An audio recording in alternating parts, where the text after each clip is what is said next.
有個年輕有為嘅外科醫生喺醫院入邊好受人尊敬，佢對自己嘅職業感到好自豪。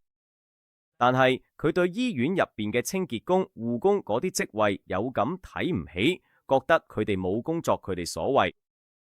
有一晚深夜，醫院突然停電，手術室嘅後備電源都壞埋。當時醫生正嚟做一個非常緊急嘅手術，情況好危急，成個手術室都陷入黑暗同混亂之中。就喺呢個時候，醫院資深清潔工黃伯伯拎住咗平時用開咗強力探射燈跑咗入咗，用呢個啦。黃伯伯好冷靜咁講，原來黃伯伯每日都會細心檢查醫院每一個角落同設備，包括緊急照明設施，確保安全。佢早就發現備用電源有問題，所以預備咗自己嘅備用燈。喺黃伯伯喺探射燈照明之下，手術順利完成，救翻嚟病人條命。